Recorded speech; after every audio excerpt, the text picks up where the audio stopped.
Hello అండి, welcome back to my channel. Thumbnail చూసారు కదా. సో ఈ టాపిక్ గురించి నేను వీడియో చేస్తున్నాను ఏంటి అనుకోవచ్చు మీరు. యాక్చువల్గా దీనివల్ల యూట్యూబర్స్కి ఏం జరగవచ్చు అంటే ఇదేమి కన్ఫామ్గా జరిగిపోతుంది అని నేను చెప్పను, కానీ ముందు జరిగిన వాటిని బేస్ చేసుకుని నేను ఈ వీడియో అయితే చేస్తున్నాను. ఏమైనా జరగవచ్చు చెప్పలేం కదా. ఇప్పుడు ప్రస్తుతానికి చాలా జరుగుతుంది మన ఇండియా పాకిస్తాన్ దీని విషయంలో. సో ఫ్యూచర్లో ఇంకేమన్నా పెరిగితే ఇంకా ఎక్కువయ్యే ఛాన్సెస్ ఏమైనా ఉంటే కనుక ఏం జరుగుతుంది ఏంటి అనేది పరిస్థితి చెప్తాను, యూట్యూబ్ విషయంలో ఏం జరుగుద్ది అనేది. సో ఫస్ట్ థింగ్ దాంట్లోకి వెళ్ళే ముందు ఎవరికి ఏమీ జరగకూడదని ప్రే చేద్దాము. ఫస్ట్ ఏ సైనికుడికి కూడా ఏ సివిలియన్స్కి కూడా ఏమీ జరగకూడదని, అంతకంటే మనం ఏం చేయలేము కదా. సో అదొక్కటి కోరుకుందాం అంతే. తర్వాత ఫేక్ వీడియోస్ మాత్రం పోస్ట్ చేయొద్దు. ఇప్పుడు కొంతమంది మొన్న అక్కడ పెహల్గామ్ అటాక్లో అసలు చనిపోయిన ఒక్కళ్ళైతే వేరే వాళ్ళ వీడియోస్ షేర్ చేసి వీళ్ళే చనిపోయిందని చెప్పి, అంటే వాళ్ళు బయటకు వచ్చి మేము బతికే ఉన్నాము, అది మా వీడియో, వేరే వాళ్ళ వీడియో కాదని చెప్పే వరకు వాళ్ళ జనాలకు తెలియలేదంటే ఎలా ఉన్నారు చూడండి. అంటే ఏంటంటే తెలిసి తెలియకుండా ఒక వీడియో పోస్ట్ చేశారా, అందరికి దాన్ని డౌన్లోడ్ చేసి పోస్ట్ చేసేయడం ఇన్స్టాగ్రామ్లో. అలా చేయకూడదు కదా. ఇప్పుడు అసలు నిజం తెలుసుకోవాలి కదా ఏంటనేది. అలా ఫేక్ ఎక్కువగా రీచ్ అవుతుంది. ఈవెన్ ఇప్పుడు ఈ విషయంలో కూడా దీంట్లో కూడా ఎప్పుడెప్పుడో జరిగినవి తీసుకొచ్చి, బిల్డింగ్లు పడిపోయిన ఏయో తీసుకొచ్చి, లేకపోతే ఏ వీడియోస్ క్రియేట్ చేసి దాని రిలేటెడ్గా ఫేక్ ఎక్కువ ప్రమోట్ చేస్తున్నారు. దానివల్ల నిజం అనేది మరుగున పడిపోయి నెగిటివ్ ఎక్కువైపోతుంది.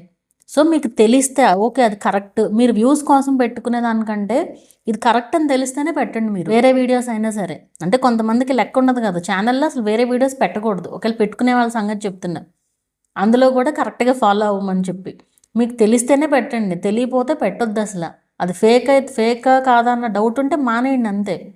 ఊరికే జనాలను ఎందుకు పిచ్చోళ్ళని చేయడం ఎందుకు చెప్పండి. అండ్ వేరే కంట్రీలో ఏదో జరిగినవి తీసుకొచ్చి ఇప్పుడు ఇక్కడే జరిగింది అన్నట్లుగా చూపించడము, అండ్ ఇక్కడ స్కామ్స్ ఇవి కూడా ఎక్కువగా జరుగుతాయి ఈ టైంలో.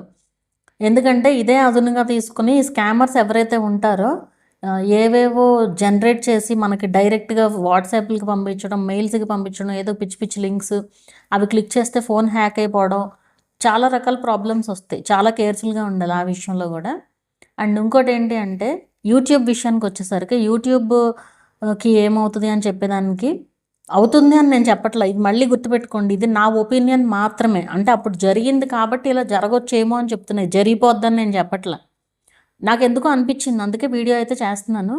ఏంటి అంటే మీకు గుర్తుందో లేదో, మానిటైజేషన్ అయిన వాళ్ళకి తెలుస్తుంది. ఇది యాడ్సెన్స్లో అస్తమానం మనకు ఒక నోటిఫికేషన్ వచ్చేది, రష్యా ఉక్రెయిన్ వార్ వల్ల యాడ్స్ ఆపేసాము అని చెప్పేసి అట్లా ఒక నోటిఫికేషన్ ఉండేది మనకి. ఇప్పుడు పోయినట్టుంది, నేను చూడలేదు ఈ మధ్యకాలంలో అయితే. సో అది ఎందుకు వచ్చిందంటే రష్యా ఉక్రెయిన్ వార్ టైంలో అక్కడ మానిటైజేషన్ తీసేసింది యూట్యూబ్. మొత్తం 5.5 మిలియన్ వీడియోస్ని రిమూవ్ చేసిందంట ఆ టైంలో. ఆ వార్ రిలేటెడ్ వీడియోస్ చేశారా మరి ఏదన్నా కానివ్వండి, 5.5 మిలియన్ వీడియోస్ తీసేసింది. మోర్ దెన్ 1000+ ఛానల్స్ డిలీట్ చేసింది ఆ టైంలో యూట్యూబ్. అండ్ యాడ్సెన్స్ అకౌంట్స్ అసలు పూర్తిగా డిజేబుల్ చేసేసింది. మొత్తం రష్యా యూజర్స్ ఎవరైతే ఉన్నారో, రష్యాలో యాడ్సెన్స్ అకౌంట్స్ ఏవైతే ఉన్నాయో రష్యా బేస్ చేసుకుని అవన్నీ అకౌంట్స్ కూడా తీసేసింది ఆ టైంలో. సో అసలు మానిటైజేషన్ లేదు ఇంకా. ఇది ఎప్పుడు 2022లో అనుకుంటా, నాకు కరెక్ట్గా ఇయర్స్ అయితే ఐడియా లేదు, బట్ అప్పుడు జరిగింది. బట్ ఇండియాలో కూడా ఇప్పుడు ఆ పరిస్థితి కనుక వస్తే ఏమో చెప్పలేము.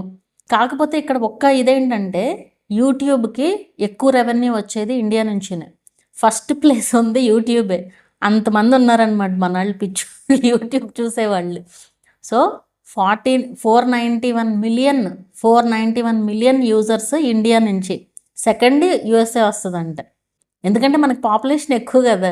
పాపులేషన్ ఎక్కువను ప్లస్ చూసేది కూడా ఎక్కువ ఇక్కడి నుంచే చూస్తారు. సో ఫస్ట్ ఇండియానే ఉందన్నమాట యూట్యూబ్ చూసే వాళ్ళల్లో. సో అలా చూసుకుంటే ఏంటంటే యూట్యూబ్కి చాలా నష్టం కలుగుద్ది ఒక్క ఇండియాలో తీసేస్తే. అదొకటి ప్లస్, మనకి తీయొద్దనే అనుకుందాము. బట్ అది చూసిన తర్వాత నాకు ఎందుకో ఎప్పుడైతే ఇది జరిగిందో అప్పటి నుంచి నాకు అదే తిరుగుతుంది మైండ్లో. సరే మీ ఒపీనియన్ కూడా చెప్తారు కదా అని చెప్పి కామెంట్స్ రూపంలో అనేసి నేను ఈ వీడియో అయితే చేస్తాను అనమాట. ఇది ఖచ్చితంగా ఇలాగే జరుగుద్దని నేనేం చెప్పను, బట్ జరిగే ఛాన్సెస్ ఉండొచ్చేమో అనేది నా డౌట్ అనమాట.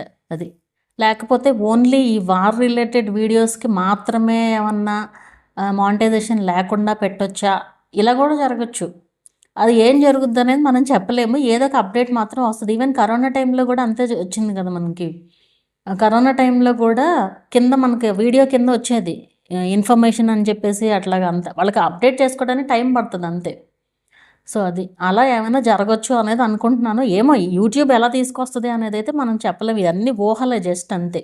అప్పుడు రష్యా, ఉక్రెయిన్ టైంలో అలా కాకపోతే అది చాలా రోజులు జరిగిన వార్ కాబట్టి మేబీ అలా ఉండుండొచ్చు. బట్ ఎందుకో నా ఒపీనియన్ చెప్దాము అనేసి ఈ వీడియో అయితే చేస్తున్నాననమాట. సో మీ ఒపీనియన్ ఏంటి దీనిపైన అనేది ఒకసారి కామెంట్ చేయండి.